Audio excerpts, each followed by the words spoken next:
Hello my dear friend and my dear student, मेरे इस YouTube channel में आप सभी लोगों का स्वागत है। आज मैं आप लोगों के लिए नया पेपर लेकर आया हूं जो BA second year third semester से है। Political process in the India, political process in India, Bharat में राजनीतिक प्रक्रिया, इसके बारे में मैं आपको बताने जा रहा हूं। और इसमें पहला अध्याय है, पहला चैप्टर है भारत में लोकतंत्रीकरण की प्रक्रिया। और इसमें दो पॉइंट हैं, दो बिंदु हैं, दो बिंदु के बारे में हमको जानना है।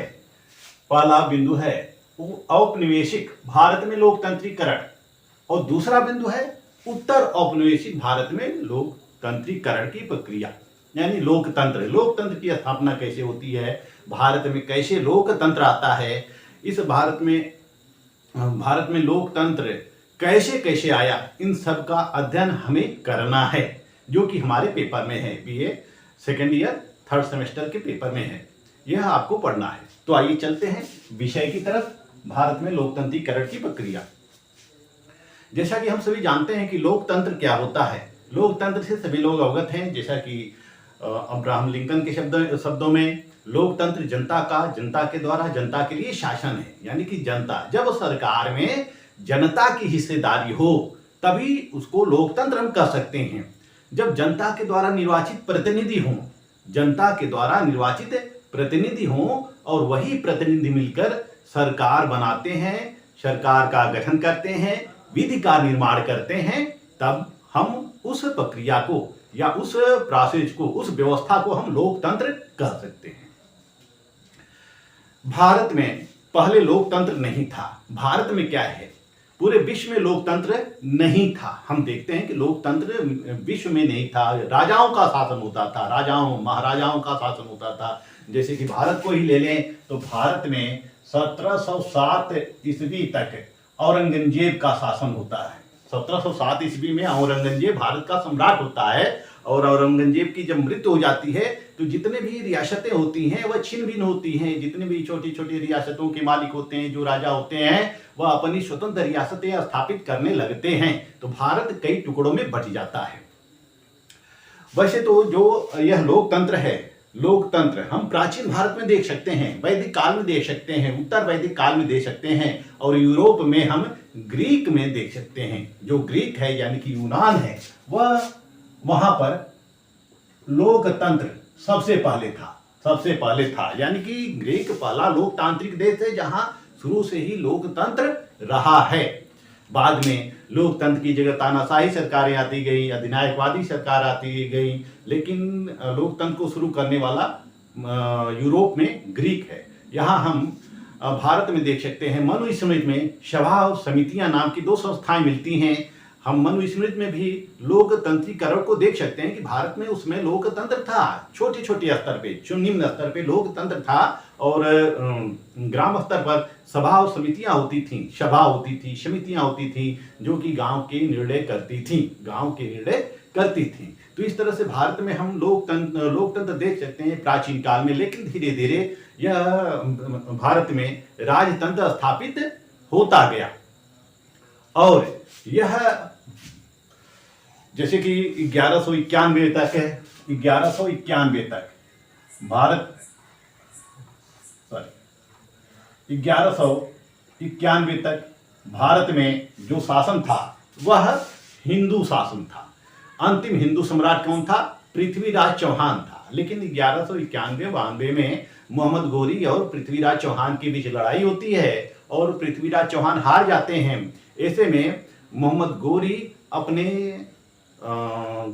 अपने गुलाम कुतुबुद्दीन ऐबक को यहाँ का शासन सौंप देता है और कुतुबुद्दीन ऐबक जो होता है दिल्ली का सुल्तान बन जाता है। कुतुबुद्दीन ऐबक के बाद जितने भी शासक आते गए, यानी कि करीब ब्रिटिश ईस्ट इंडिया कंपनी जब तक नहीं आई या भारत में जब तक बरतानिया हुकूमत लागू नहीं हुआ, तब तक भारत में मुगल साम्राज्य स्थापित था। यानी कि वह भी राजतंत्र था, राजा और महाराजाओं का शासन था। तो राजा और महाराजाओं का शासन था। अब लोकतंत्र भारत में कैसे आता है? क्योंकि भारत में लोकतंत्र तो था नहीं, भारत में क्या था, राजतंत्र था, सामंतवादी प्रणाली थी। सामंत, छोटे छोटे सामंत हुआ करते थे, वही उनकी परिषदें हुआ करती थी, सामंतों के दरबारी हुआ करते थे, वही दरबारी मिलकर निर्णय लेते थे और जनता के लिए नियम बनाते थे, कर लगाते थे, कर वसूलते थे वगैरह, अनेक कार्यों को संपादित किया जाता था सामंतों के द्वारा और राजा और महाराजाओं के द्वारा। जब भारत में मुगल साम्राज्य था, यानी कि जहांगीर का शासन था, उसमें भारत में आती है सन 1600 ईस्वी में British East India company. British East India company Bharat आती है। यह भारत में व्यापार करने के लिए आती है। इससे भी पहले आई थी 1498 में पुर्तगाल की कंपनी। पुर्तगाल की कंपनी आती है और 1602 में डच ईस्ट इंडिया कंपनी आती है। डच की कंपनी आती है, यानी कि हॉलैंड की आती है। 1664 में फ्रेंच की कंपनी आती है।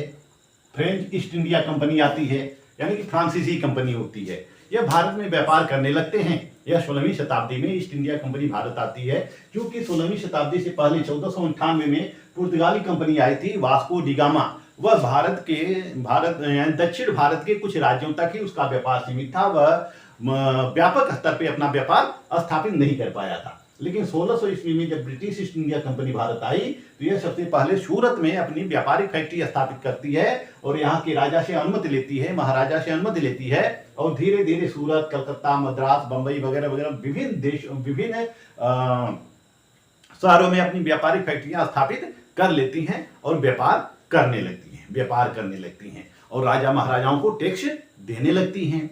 तो यह 1600 ईस्वी में ये आती है। 1664 में फ्रेंच ईस्ट इंडिया कंपनी आती है। 1602 में डच ईस्ट इंडिया कंपनी आती है। तो मुख्य जो प्रतिस्पर्धा होती है ब्रिटिश ईस्ट इंडिया कंपनी में होती है और फ्रेंच ईस्ट इंडिया कंपनी में यह प्रतिस्पर्धा होती है, प्रतियोगिता होती है, व्यापारिक प्रतियोगिता होती है। दोनों में युद्ध होता है फ्रेंच ईस्ट इंडिया कंपनी और ईस्ट इंडिया कंपनी के बीच 1742-1748 का वांडीवास की लड़ाई होती है। इस लड़ाई में फ्रेंच ईस्ट इंडिया कंपनी को समझौता करना पड़ता है और यह भी दक्षिण के कुछ राज्यों तक सीमित हो जाती है।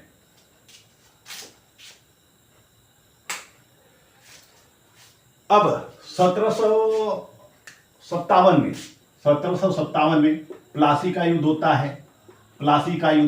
1764 में बक्सर का युद्ध होता है। तो बक्सर के युद्ध के पश्चात, यानी कि 1765 से बंगाल का जो प्रांत होता है वह ईस्ट इंडिया कंपनी के हाथों में चला जाता है। बंगाल का प्रांत ईस्ट इंडिया कंपनी के हाथों में चला जाता है और बंगाल का पहला गवर्नर जो होता है वारेन हेस्टिंग होता है। वारेन हेस्टिंग बंगाल का पहला गवर्नर होते हैं। और इस तरह से ब्रिटिश ईस्ट इंडिया कंपनी जो होती है, अब जब संपूर्ण बंगाल का प्रशासन ब्रिटिश ईस्ट इंडिया कंपनी के हाथ में चला जाता है, क्योंकि बंगाल बहुत बड़ा प्रांत होता है, पूरे भारत का प्रशासन बंगाल के द्वारा ही किया जाता था। तो बंगाल का प्रशासन जब ब्रिटिश ईस्ट इंडिया कंपनी के हाथों में चला जाता है, तो धीरे धीरे अन्य प्रांतों में वह अपनी सत्ता स्थापित करने लगती है। तो ब्रिटिश शासन की जो शुरुआत होती है वह सच्चे अर्थों में 1765 ईस्वी में होती है, ब्रिटिश ईस्ट इंडिया कंपनी की शुरुआत। अब यह कंपनी अपने व्यापारिक लाभ के लिए विभिन्न प्रकार के नियम बनाती है, नियम और उपनियम बनाती है, विभिन्न प्रकार के एक्ट बनाती है। जैसे 1773 में इसने रेगुलेटिंग एक्ट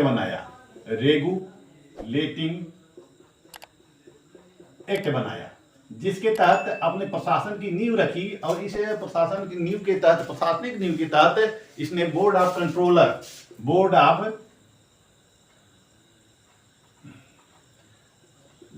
कंट्रोलर और बोर्ड ऑफ डायरेक्टर दो संस्थाएं बनाई, जो कि कंपनी को शासित करती थी और एक गवर्नर होता था कंपनी का शासन करने के लिए और कंपनी के माध्यम से पूरे भारत पर शासन करने के लिए। तो 1773 में रेगुलेटिंग एक्ट बना, 1784 में ईस्ट इंडिया एक्ट बना, फिर 1792 में एक अधिनियम बना, धीरे धीरे अधिनियम बनाती गई। 1792 में अधिनियम बना, फिर 1813 में अधिनियम बना, फिर 1833 में अधिनियम बना, 1792 में अधिनियम बना, 1833 में अधिनियम बना, फिर 1853 में चार्टर एक्ट आया, 1858 में भारतीय शासन अधिनियम आया, भारतीय शासन अधिनियम।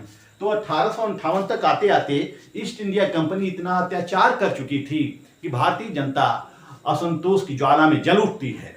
और ऐसे में भारतीय जनता के द्वारा, भारतीय जनता विशेष रूप से अवध और दिल्ली और बिहार प्रांतों के जनता के द्वारा, राजा महाराजाओं और सैनिकों के द्वारा भयंकर क्रांति की जाती है, जिसको हम स्वतंत्रता संग्राम के प्रथम स्वतंत्रता संग्राम के नाम से जानते हैं या 1857 की क्रांति के नाम से जानते हैं।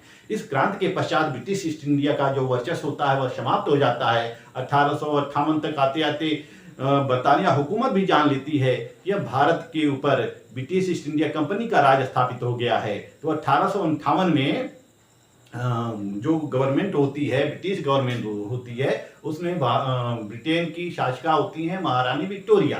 तो विक्टोरिया क्या करती हैं, एक आदेश पारित करके 1858 में ब्रिटिश ईस्ट इंडिया कंपनी को भंग कर देती हैं और पूरी सत्ता स्वयं ले लेती हैं। यानी कि 1858 से सच्चे अर्थों में ब्रिटिश गवर्नमेंट की शुरुआत होती है, ब्रिटिश गवर्नमेंट की शुरुआत होती है,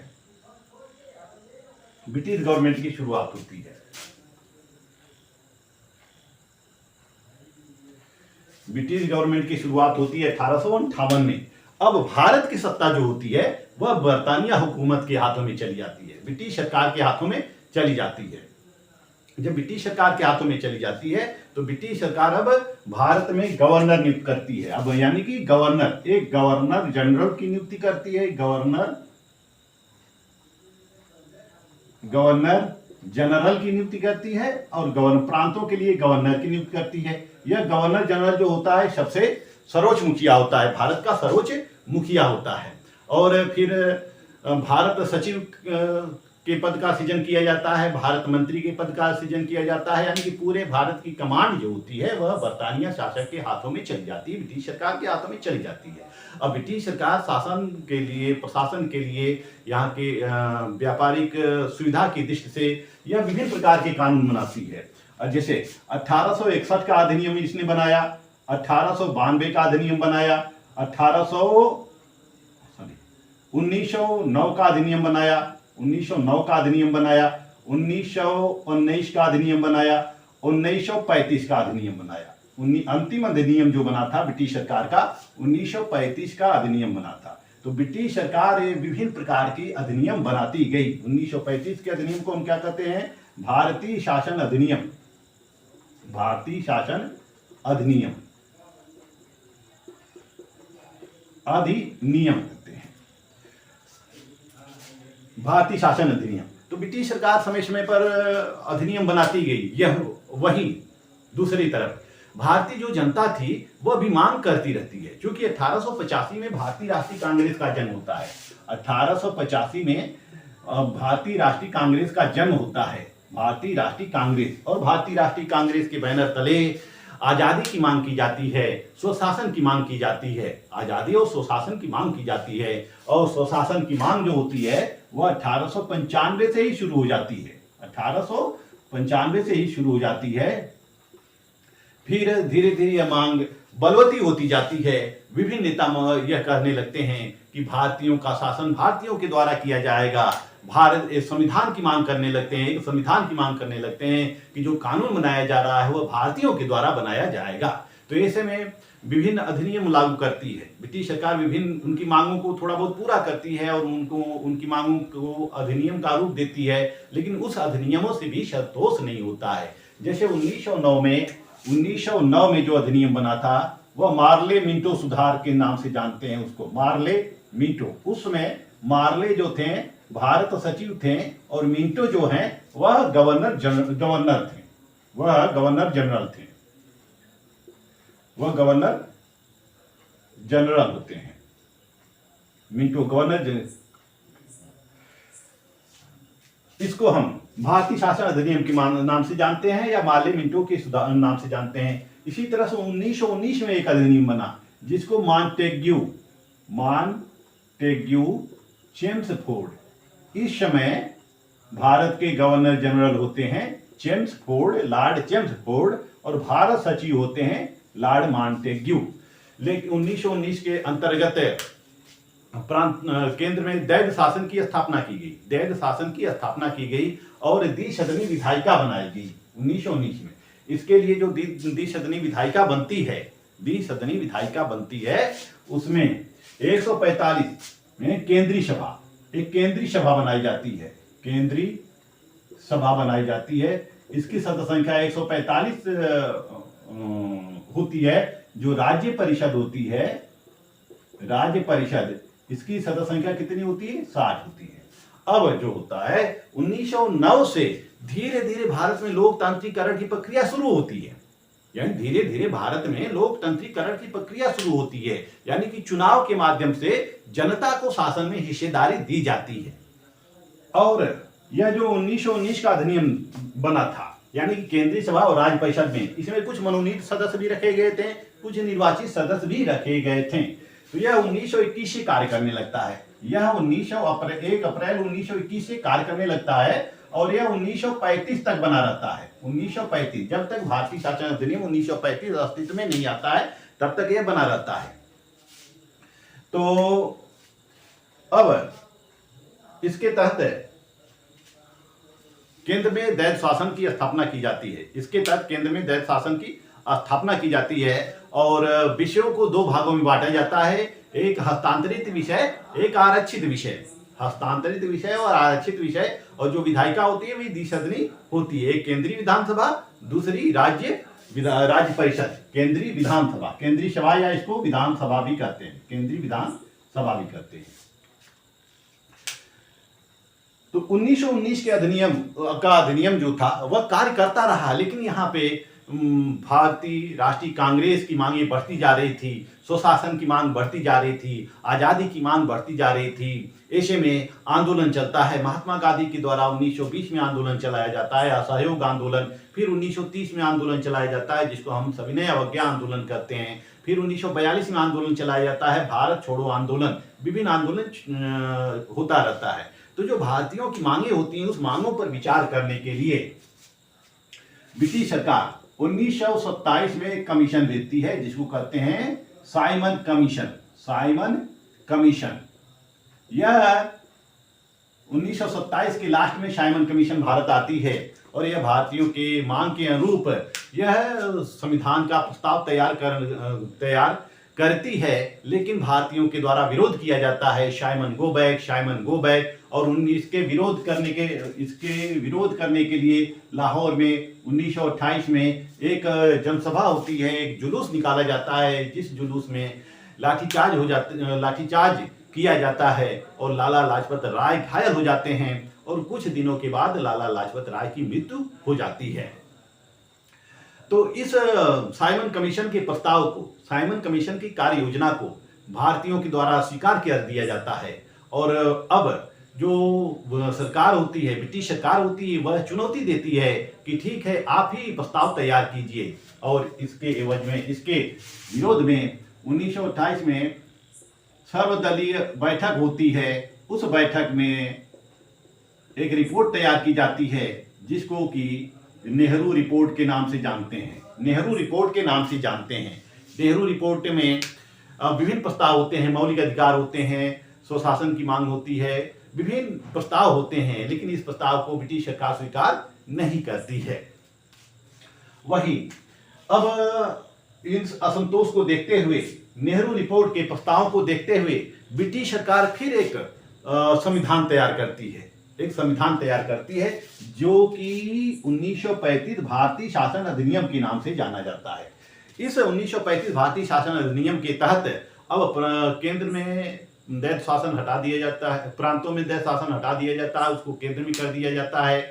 क्योंकि 1919 में केंद्र में लगाया गया था, 1919 में प्रांतों में दैध शासन स्थापित किया जाता है, लेकिन 1935 में जो है शासन होता है, दैध शासन, ये हट जाता है और केंद्र में लगाया जाता है। तो 1935 में जो भारतीय शासन अधिनियम बना था, यह एक व्यापक संविधान था। इसमें करीब 350 अनुच्छेद थे और 10 अनुसूचियां होती हैं। तो इस तरह से यह व्यापक संविधान होता है और इसके तहत राज्यों में द्विसदनीय विधायिका की स्थापना की जाती है, संघात्मक शासन की स्थापना की जाती है और एक फेडरल कोर्ट की स्थापना की जाती है। इसके तहत फेडरल कोर्ट की स्थापना की जाती है, यानी कि संघीय न्यायालय की स्थापना की जाती है 1935 में। और इसमें 1935 के तहत जो विषय होते हैं उनको तीन भागों में बांटा जाता है। केंद्र सूची, राज्य सूची, समवर्ती सूची में बांटा जाता है। अब 1935 भारतीय शासन अधिनियम के अधीन 1937 में चुनाव संपन्न होते हैं। 1937 में चुनाव संपन्न होते हैं और यह भारत में पहला चुनाव था 1937 में। और यह 1937 में जो चुनाव हुआ था यह 11 प्रांतों में हुआ था। 11 प्रांतों में हुआ था चुनाव। तो 1935 भारतीय शासन अधिनियम के अंतर्गत 1937 में चुनाव होता है। 1937 में चुनाव होता है।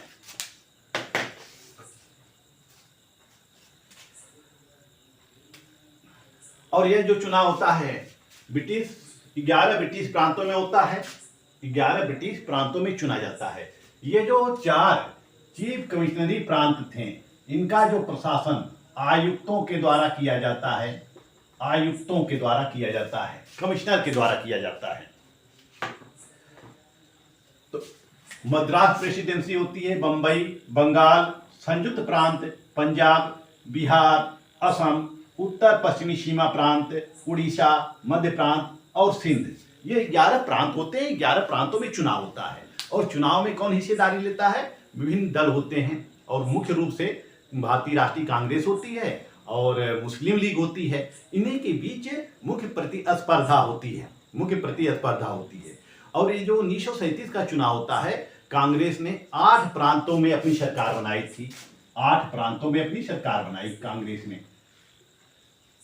6 में पूर्ण बहुमत था और 2 में गठबंधन था। यह विभिन्न पार्टियों से गठबंधन करके सरकार बनाई थी। 8 प्रांतों में इसने सरकार बनाई थी। सिंध प्रांत जो था उसमें सिंध यूनाइटेड वर्ग पार्टी ने सरकार बनाई थी। सिंध यूनाइटेड पार्टी ने सरकार बनाई थी। और पंजाब में यूनियनिस्ट पार्टी की सरकार बनी थी। पंजाब में यूनियनिस्ट पार्टी की सरकार बनी थी। इन दोनों में जो सरकारें बनी थी वह मुस्लिम लीग के सहयोग से बनी थी। सहयोग से बनी थी। तो इस तरह से 1937 के चुनाव में कांग्रेस का पूर्ण बहुमत रहा। यह 8 राज्यों में सरकार बनाई थी और यह सरकार चलती रही। लेकिन दुर्भाग्य से 1 सितंबर 1939 को सेकेंड वर्ल्ड वार छिड़ जाता है। सेकेंड वर्ल्ड वार यानी कि द्वितीय विश्व युद्ध छिड़ जाता है। और उसमें भारत के गवर्नर जनरल होते हैं लॉर्ड लिथगो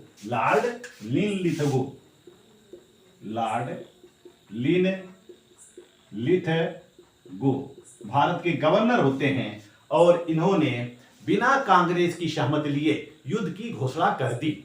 भारतीयों से इन्होंने पूछा भी नहीं और भारत को युद्ध में झोंक दिया, जिससे कांग्रेस पार्टी नाराज हो जाती है। भारतीय राष्ट्रीय कांग्रेस नाराज हो जाती है और नाराज होकर यह 1939 में यह मंत्रिमंडल से इस्तीफा दे देती है। 1939 में मंत्रिमंडल से इस्तीफा दे देती है।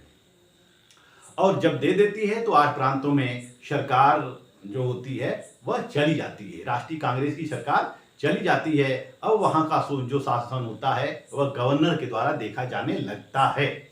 ऐसे में 22 अक्टूबर 1939 को यह सरकार मंत्रिमंडल से इस्तीफा दे देती है और 22 दिसंबर 1939 को मुक्ति दिवस मनाया जाता है। किसके द्वारा? मुस्लिम लीग के द्वारा 22 सितंबर 22 दिसंबर 1939 को मुक्ति दिवस मनाया जाता है। फिर आंदोलन चलता रहता है, आंदोलन रुकता नहीं है। यह 1895 से 1885 से आंदोलन शुरू हुआ और जब तक देश को आजादी नहीं मिली तब तक आंदोलन होता रहा। लेकिन 1919 के तहत चुनाव की प्रक्रिया प्रारंभ होती है, मताधिकार लोगों को दिए जाते हैं। 1935 में यह पूरा हो जाता है। इसमें भी अधिकांश लोगों को मताधिकार दिया जाता है और सरकार बनाई जाती है। यानी कि लोकतंत्र की जो प्रक्रिया है वह धीरे धीरे ब्रिटिश भारत में प्रारंभ होती है। फिर 1946 में फिर चुनाव संपन्न होते हैं। 1946 में फिर चुनाव संपन्न होते हैं। जब विश्व युद्ध समाप्त हो गया था तो प्रांतीय चुनाव संपन्न होते हैं। फिर प्रांतों में सरकारें गठित होती हैं, कांग्रेस फिर बहुमत में होती है और उत्तर प्रदेश के जो पहले मुख्यमंत्री होते हैं वह पंडित गोविंद वल्लभ पंत होते हैं। गोविंद वल्लभ पंत प्रथम मुख्यमंत्री होते हैं। वह 1937 से लेके 1950 तक लगातार मुख्यमंत्री रहते हैं। और उसके बाद जो 52 में जो चुनाव होता है उसमें भी पंडित गोविंद वल्लभ पंत को ही मुख्यमंत्री चुना जाता है। तो ऐसे में 1946 में प्रांतीय परिषदों के लिए चुनाव होते हैं। फिर 1946 में कैबिनेट मिशन आती है। 1946 में ही कैबिनेट मिशन भारत आती है, क्योंकि भारतीयों की मांग होती है कि भारत को छोड़ दिया जाए, भारत को छोड़ दिया जाए और भारतीयों का शासन भारतीयों को सौंप दिया जाए और भारतीयों के लिए एक संविधान बनाया जाए। तो 1946 के तहत कैबिनेट मिशन भारत आती है और एक संविधान सभा के निर्माण का प्रस्ताव प्रस्तुत करती है।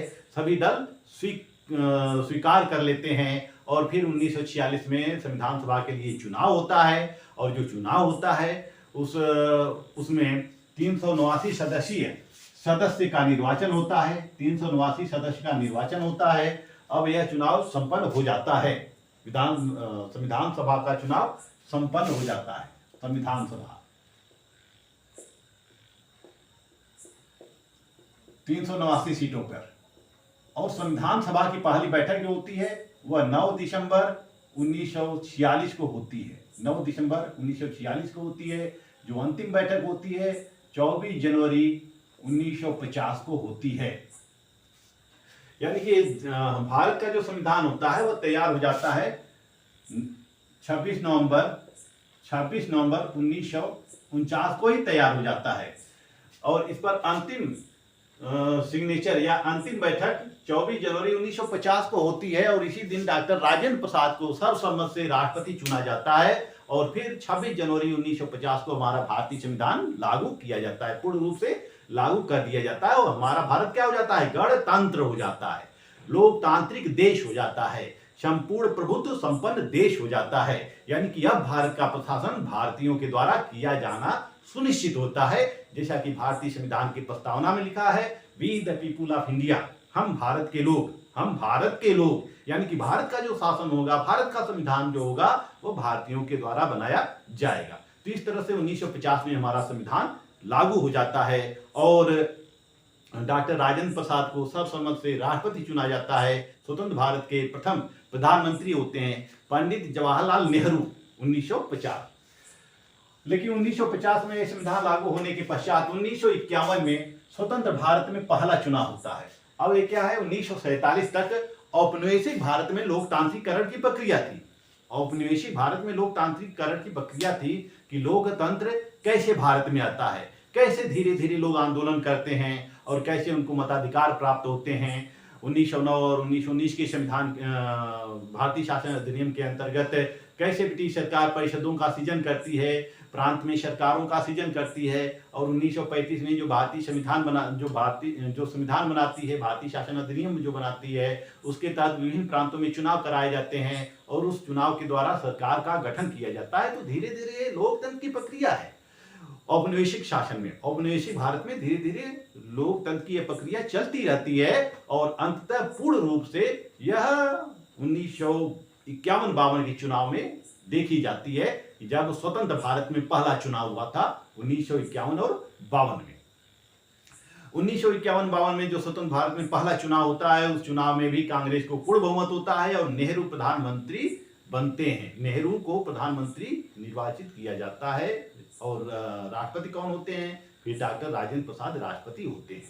तो इसी तरह से हम भारत में देख सकते हैं कि लोकतंत्र आया, भारत में लोकतंत्र ब्रिटिश सरकार के द्वारा लोगों को दिया गया अधिकार दिया गया, गवर्नमेंट स्थापित की गई, उनके अधीन चुनाव हुए, उनके अधीन ही संविधान बनाया गया और फिर स्वतंत्र भारत में सभी लोग क्या हो गए, स्वतंत्र हो गए, हम सभी आजाद हो गए। और आजाद भारत में तब से 1951 से वर्तमान तक लगातार चुनाव संपन्न होते रहे हैं और जिस पार्टी को बहुमत मिली उस पार्टी की सरकार बनती गई। जिसे पहला चुनाव हुआ 1951 और 52 में, दूसरा चुनाव हुआ 1957 में, तीसरा चुनाव हुआ 1967 में, फिर 1971 में, 1977 में चुनाव होता है, फिर 1980 में चुनाव होता है, फिर 84 में होता है, फिर 1989 में चुनाव होता है, 1991 में होता है, 1996, 1998, 1999, फिर 2004 में चुनाव होता है।